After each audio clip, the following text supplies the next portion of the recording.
What did I just read?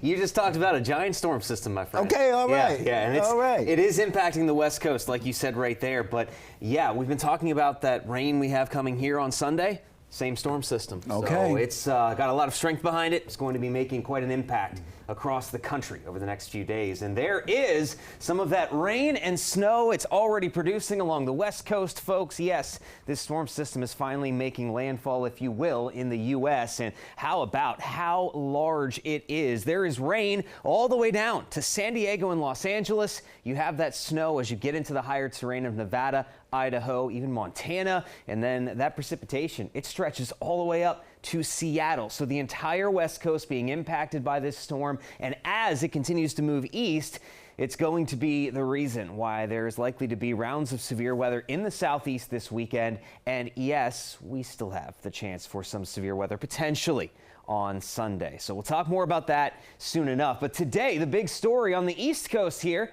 we have easterly winds, and that has brought in some cool, moist air right off of the Atlantic Ocean. And look at this cloud deck that has just set up shop right across the DMV, mostly the eastern 2/3 of the DMV. So I-95, the district and surrounding counties, we are just not going to see much of that sunshine here today as these clouds remain ever stubborn going into the afternoon. Once you hit I-81 and then get out toward the mountains, western Maryland, West Virginia, there's a good amount of sunshine. So there is a very clear divide from our mountain counties to the lower elevations as to where exactly that cloud cover is. And it's all a result of these winds. There we go. It's not exactly windy by any means, but we don't need much at the end of the day. 5 to 10 mile per hour easterly winds will continue to keep those clouds banked up against the mountains throughout the rest of the day for the most part.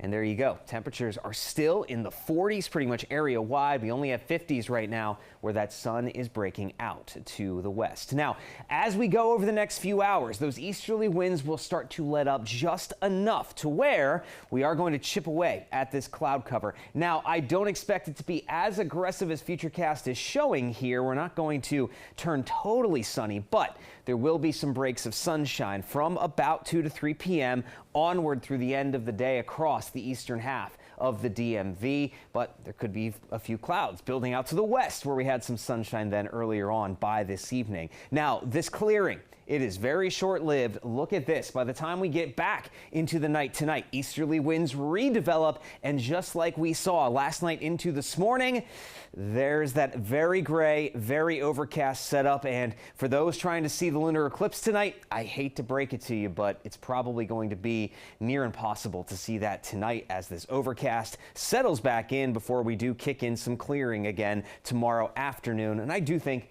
we will see a little more sunshine out there across the DMV on Friday. Now, that's pretty much how things go the next couple of days. Just the clouds, no major weather to deal with. Saturday, the clouds are back as it warms up ahead of that powerful system. And again, Sunday, rain and wind. Yes, that is very likely at this point. Severe weather, still a question mark as that system crosses the country. We'll watch for that threat over the next few days.